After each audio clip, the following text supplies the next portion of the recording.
Olá, amigos. Eu sou Maria Aparecida e esse é o canal Mediunidade Clínica, destinado a conversar um bocadinho sobre a sensibilidade do ser. Vamos lá?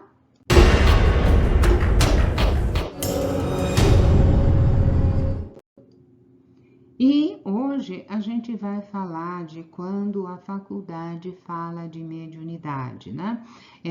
A chamada era para experiências anômalas. Eu me interessei e fui lá ver do que se tratava. E então trouxe para cá alguma coisa que eu achei gostoso da gente repartir, de ver como as coisas caminham, ver onde a gente está, se situar um pouco, né? Então, como a gente viu isto? Lá, quando a gente vai lembrar das coisas, vamos pegar a árvore do conhecimento. Você pensa no conhecimento como uma árvore e a psicologia, o conhecimento da psicologia, por exemplo, ela vem crescendo e ela vem dando ramos e vem acontecendo até que chega lá no ramo da psicanálise, que era do Freud, depois a psicologia analítica. O Freud não estudava aspectos de religiosidade dentro da escola dele, enquanto desenvolvimento humano. Ele tinha mais uma visão patológica da história. Aí, o Jung, a escola analítica, que era da fundação de Jung, né, que é regida pelo pensamento de Jung, o Jung ele teve lá as suas próprias questões religiosas, ele teve evidências, vai lá ler o livro vermelho, não estou inventando nada, tá? Então, no meu entender, ele foi um médium e ele teve as suas evidências.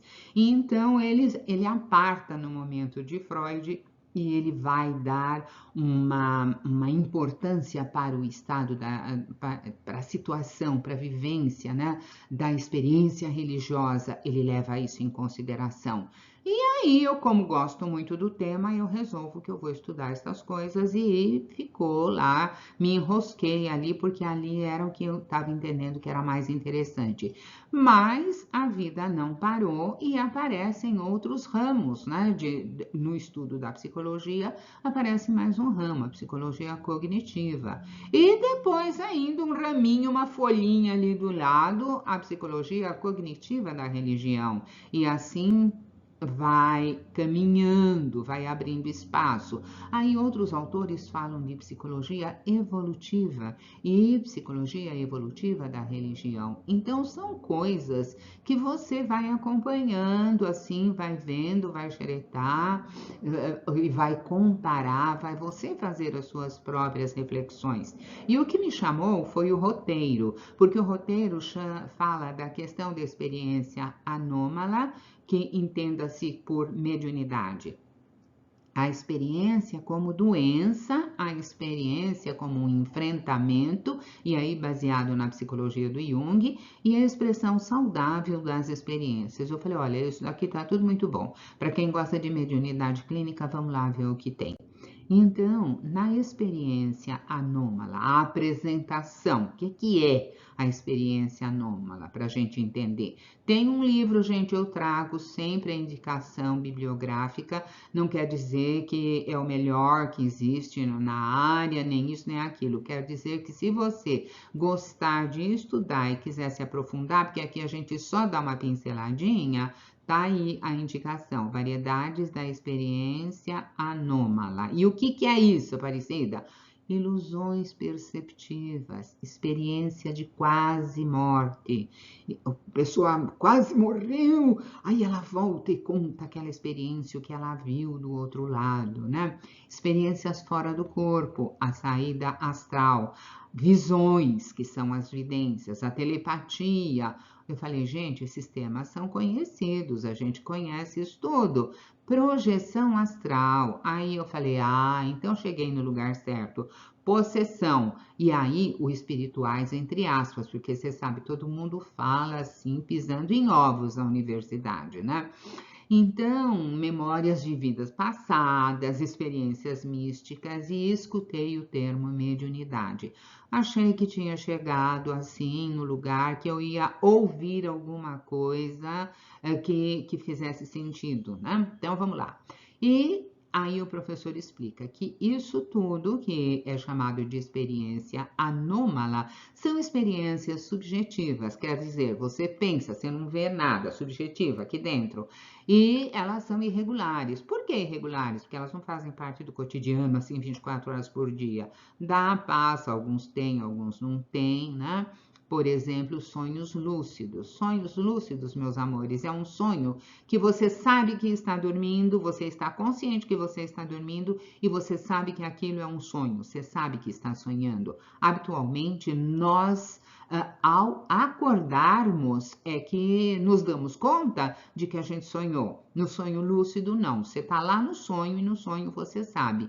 E o que chama muito a atenção para o estudo dessa questão são as curas, porque na hora da cura, aí é uma coisa séria, não é?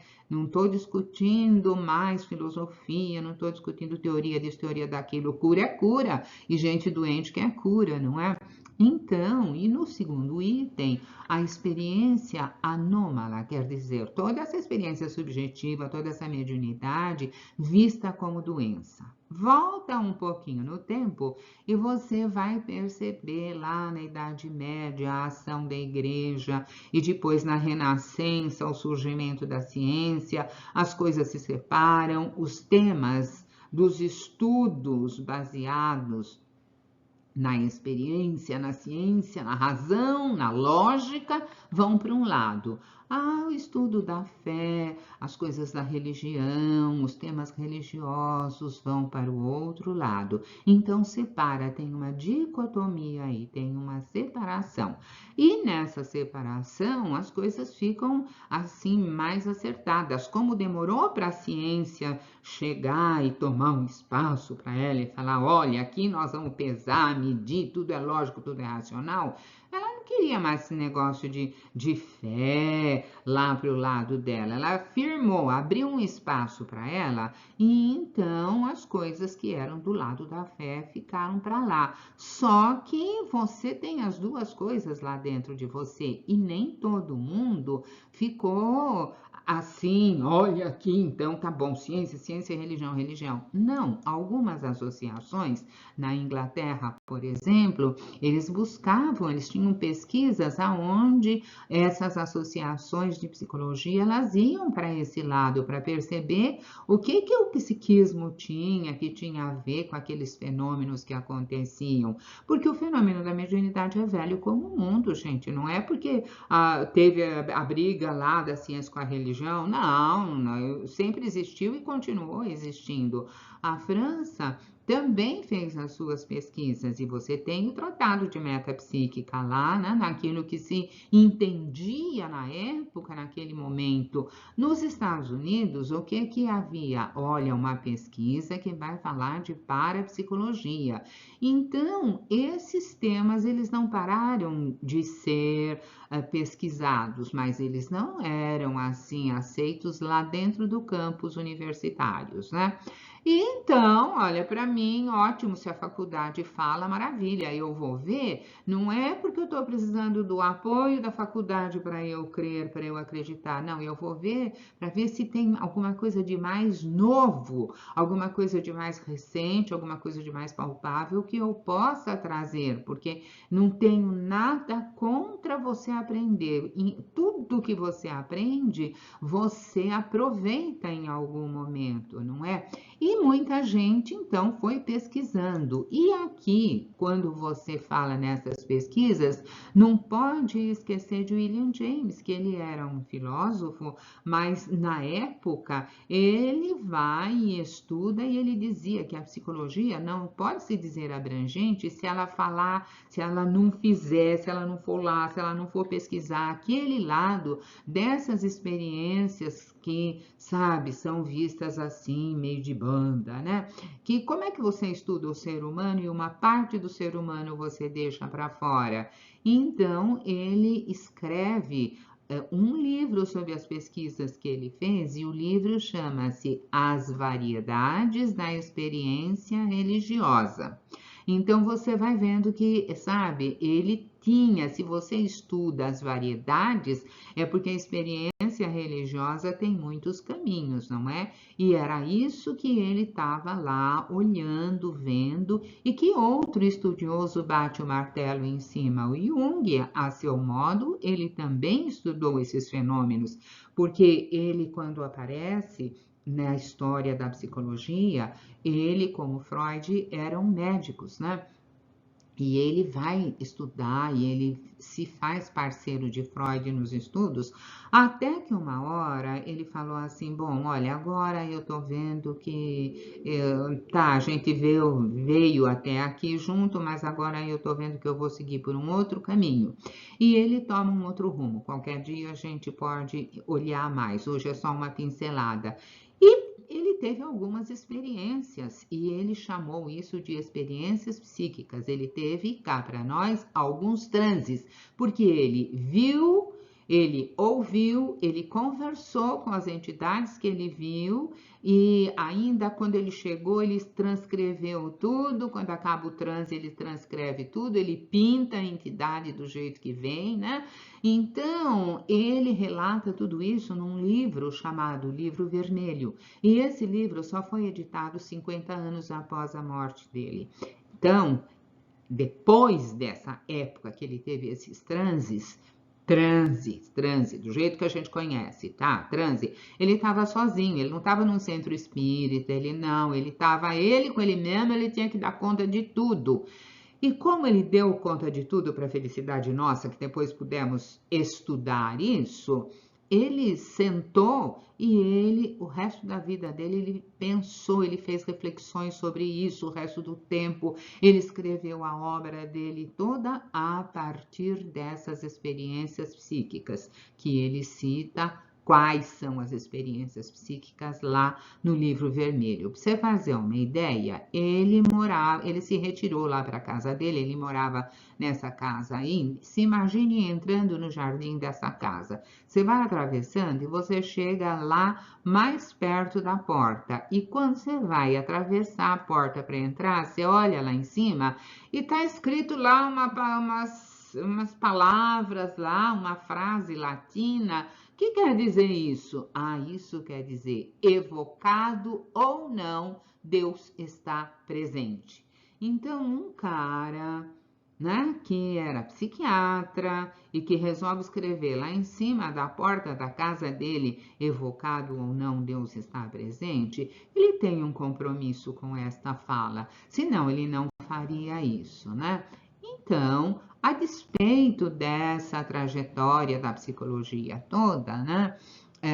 Você vai estudar o comportamento humano, você vai ver como ficou uma lacuna ali, porque dessa religiosidade, desse sentimento lá de dentro, dessa conexão com o sagrado, ninguém falou nada. Então, como é que você estuda o ser humano e você larga um buraco lá para trás, né? É como se tivesse e que fazer um tratamento dentário e você chegar lá no dentista, o dentista falar assim: olha, eu trato só os dentes aqui da frente, os do fundo não. Quer dizer que se você tiver dor no dente do fundo, tem quem trate? Que conversa é essa? O dentista trata de todos os dentes. Então, a psicologia também precisa tratar de todos os temas pertinentes ao ser, aquele psiquismo, aquilo que ocupa o psiquismo do ser, senão fica meio difícil, né? Muito bem, então ficou um buraco lá, e você sabe que quando tem um buraco, cada um é um sem teto, vai lá e ocupa, não é? Então ficou esse buraco ninguém encontrou lá para ele até esse momento, quando surge um ramo da psicologia, aquele galinho que vai tratar disso. Para um pouquinho e vamos ver isso aqui no Brasil. Aqui, quando esse movimento de psicologia chega aqui, primeiro vem da Europa para cá, chega aqui, vai se firmar, vai ver, aqui já tinha religião, já tinha tudo estabelecido, a sociedade estava por aqui, montada quando o estudo da psicologia chega. E enquanto não tinha o estudo da psicologia, quem respondia por esse estudo era a psiquiatria. E aqui no Brasil, Jung era psiquiatra.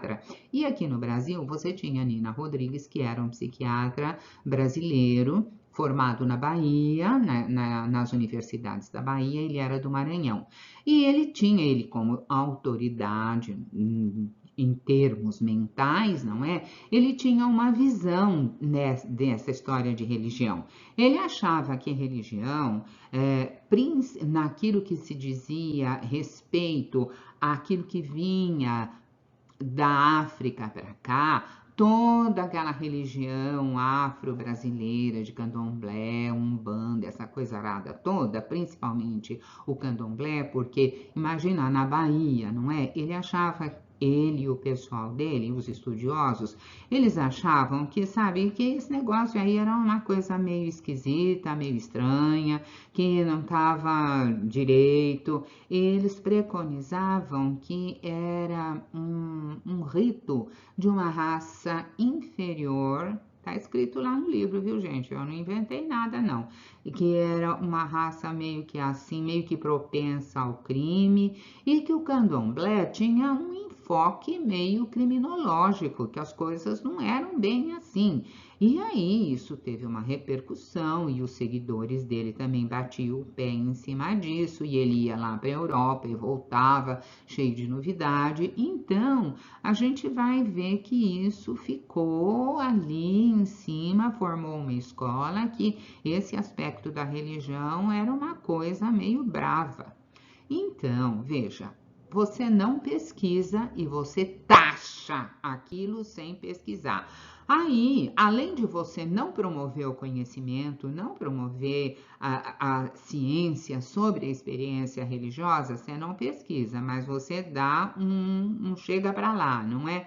Então, essas religiões elas foram classificadas desta forma e em prol da higiene mental do povo, a história era assim: se tiver que ter um terreiro, se tiver que manter um terreiro, nós vamos ter que controlar, e quem vai controlar isso e dizer se pode ou se não pode, como é que isso tem que ser feito, são os psiquiatras. Isso era a política da época. Eu já pensei o psiquiatra com o uniforme dele branquinho lá no meio, né? Ai, desculpa, gente, mas sabe, era muito engraçado a gente entender essas coisas, né? Então, isso tudo aí ficou sendo como uma loucura. Aparecida, você é um bandista? Não, não sou, mas sou lúcida. Gosto de respeitar, vou estudar. Fui um monte de tempo de vezes e precisar, eu vou de novo no centro e com o maior respeito do mundo, vou, me identifico, posso entrar, posso ver, eu sou estudiosa do tema, gostaria de poder frequentar algum tempo aqui. Não, então você vai, sabe? Pede licença para entrar, porque é a religião do outro, é a experiência do sagrado do outro. Você não pode chegar assim chutando o pau da barraca. Mas naquela época a política pública era essa, né? E aí, com o passar do tempo, a perseguição ameniza e volta tudo a vaca fria, e todo mundo põe lá a sua roupa branca e vai cantar. E quem que põe a roupa branca e vai lá também? Na época do Jorge Amado, tava tudo em ordem, olha lá ele com a mãe menininha lá, não é? E isso passa a ser pesquisado com uma seriedade maior. E o CID-10, que é o Código Internacional de Doença, vai falar de estados de transe e possessão e dá até mostras de quando isto é uma coisa aceita, é uma coisa natural, é uma coisa do religioso, do social, daquela cultura, e não é uma doença. Então, tem aquela mediunidade que é saudável? Tem. E tem aquela mediunidade que é doente? Tem. Como em qualquer outra religião. Não tem pastor aí que dá uma surra na mulher? Não tem padre que, sabe, estupra criança e não sei mais o que das quantas? Então, a questão não está na experiência religiosa. A questão está na personalidade da pessoa que assume aquela religião, sabe? A religião religião, para Aparecida que vos fala, é o religare, é eu ligada de novo ao Criador, é essa coisa meio que por aí. E isso era a psicologia do século XX, chegando para cá. No meio do século XX, a gente encontra uma escola de psicologia nova, a psicologia cognitiva, o que faz isso, Aparecida? Faz o que todas elas fazem. Vão olhar o conhecimento, vão para o lado das emoções, olhando o raciocínio, o pensamento de uma forma muito importante, porque é esse pensamento, esse raciocínio que vai educar a emoção, vai sabe, vai ajudar a dar jeito nisso. Então, que legal! E aí, o que mais que tem? Olha, então, a psicologia cognitiva, cognição, adquirir conhecimento. Primeiro você precisa olhar, ver o que existe, depois ver o que vai fazer. Fazer o seu planejamento para trabalhar com aquilo, né?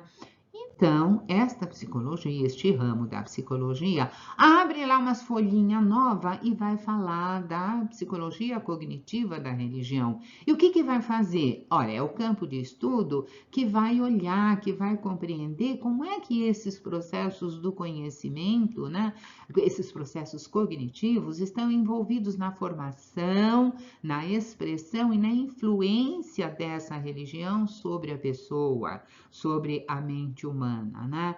E aí? E a gente aqui já tem um livro no Brasil também, Psicologia Cognitiva da Religião no Brasil. E do que trata? Exatamente disso, de investigar, de olhar como a crença religiosa, os rituais e as práticas, né, são processados aqui dentro da cabeça da pessoa e como é que esses processos podem afetar o comportamento daquela pessoa, naquela personalidade.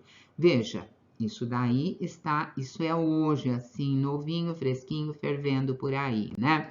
Agora, se você voltar de novo um tempo para olhar as referências, o interesse do Jung lá atrás era grande na religiosidade. O pessoal costuma falar que é por causa do pai, que era pastor, o avô que era pastor, a mãe dele se interessava por temas religiosos, frequentou mesas girantes. Você sabe que mesas girantes é o início do espiritismo lá atrás, né? E a mãe dele, ela também tinha, nos relatos que eu li sobre ela tinha aspectos mediúnicos envolvidos, né? Então, ele, desde pequeno, ele tem sonhos que ele guardou, que ele estudou a vida inteira, ele teve visões mais tarde. Então, eu entendo que não é por influência da família que ele veio para este tema de religiosidade. Ele veio com isso não por causa da família, ele veio com ele trouxe isso com ele, era um apelo que ele tinha. Então, se ele tem um apelo dentro dele, ele vai reencarnar numa família que tem a ver com religiosidade. Mas ele não concordou muito com a religiosidade do pai dele, não, sabe? Ele tem uma outra forma de entender, ele vai dar uma importância maior para a experiência religiosa. E ele, lá no doutorado dele, já tem lá uma coisa de fenômenos ocultos, né? Psicologia e patologia dos fenômenos ocultos. Ele escreve isso enquanto ele não teve os próprios fenômenos, porque depois ele escreve de uma outra forma. Aí você vai ter uma fase dele depois desses fenômenos, onde ele vai falar de símbolos da transformação e ele vai escrever o livro vermelho, né? E a produção de conhecimento científico dele, a partir dessas experiências subjetivas, os livros dele, ele vai falar de psicologia e religião, ele não vai fazer um tratado de teologia, tá, gente? Ele vai olhar o lado psíquico da história, que é justamente o que me apaixona, porque eu entendo assim, eu tô aqui, sou um ser humano aqui no planeta, eu vou querer me conectar com a essência, com Deus, com a fonte da vida, vida, eu faço como isso? Eu faço através do psiquismo. É bom que eu entenda isso, não é? Para que eu saiba como é feita essa conexão. Então, ele deu muita importância à experiência religiosa, fosse ela qual fosse do catolicismo, fosse do protestantismo. Ele, quando teve essas experiências religiosas, ele não estava nem no centro, nem estava no protestantismo, nem estava em lugar nenhum, ele estava dentro da casa dele, né? Então, o que contou muito para ele? A experiência. E nessa experiência, ele descreve aquilo que seria o mentor, que nós chamamos de mentor, o amigo espiritual dele, o Filemon. E as coisas que o Filemon diz para ele, ele conversa, tem um bate-papo lá. Se isso não é mediunidade, né? Então, vamos lá. E o Filemon conta para ele coisas que ele nunca tinha pensado, né? E que outros personagens da minha imaginação, o Filemon trouxe como outros personagens da minha imaginação. Então ele não viu só o Filemon, ele viu o Filemon e ele viu muitos outros também, outras entidades, ou como ele diz, outros personagens da minha imaginação. E ele vai discorrendo sobre isso, e o Filemon, no fim da história, ele conta pra gente que representa uma força que não era ele. Em imaginação ele conversava e essa conversa dizia de coisas que ele não pensaria conscientemente, né? Então, percebi claramente que era ele que falava e que ele explicava coisas, e ele explicou uma vez para o Jung assim: olha, você pensa que o seu pensamento é seu, como se você tivesse criado todos os seus pensamentos. Não é assim. O pensamento passa por você igual um animalzinho passa pela floresta. E está escrito lá no livro dele que o personagem da imaginação falou isso para ele, né? Então, é isso que é a experiência religiosa. O que ele está chamando de experiência religiosa, nós chamamos de transe. Que você não pode deixar uma parte da sua vida sem você entender. Voltar as costas para a experiência do religioso, mesmo que fora de uma igreja, fora de um centro, fora de uma religião, talvez seja uma forma da gente impedir o funcionamento mais adequado, mais equilibrado do nosso psiquismo, não é? Então, tá lá, ele vem, ele fala, ele diz da Imago Dei, isso que a gente chama de fonte da vida, ele chama de Imago Dei. Você, no dizer dele, você não encontra com o Deus lá, você tem uma imagem e todo mundo tem uma imagem de Deus dentro de você. E isso se casa perfeitamente com a minha forma de pensar. Então, nós todos temos uma experiência inata, humana dessa imagem dentro de cada um de nós, né? E a psicologia analítica estava lá na vanguarda do que hoje a psicologia evolutiva está tentando explicar. Eu acho ótimo que haja esse espaço, porque senão você vai continuar indo no psicólogo, que ele vai falar assim: olha, a gente aqui não fala de religião, tá? Igual a história do dente lá, a gente cuida só do dente da frente, do fundo não, né? Então, o ponto que eu acho muito importante marcar, é que o Jung esteve dedicado à experiência do sagrado, à experiência da divindade, à experiência de Deus, e não de um Deus, sabe, que eu leio lá no livro, um Deus que eu passo correndo e falo assim: oi, pronto. Não, não, é a experiência do sagrado, né? Isto é uma coisa que, gostaria que você prestasse bem atenção.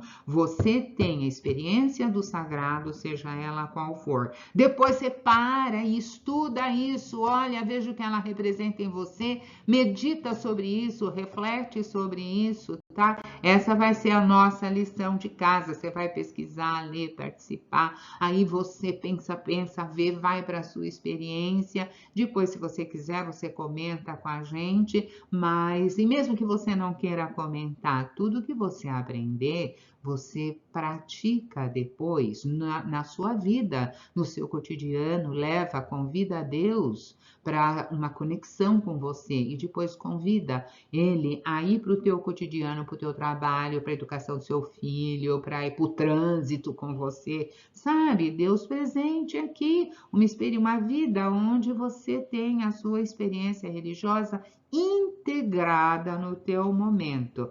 Sabe? Você pratica a sua aprendizagem, sabe? Porque o seu desenvolvimento requer a sua participação. Ninguém vai aprender por você e ninguém vai integrar esta divindade a não ser você mesmo, tá? Fica com um abraço grande, até o nosso próximo encontro.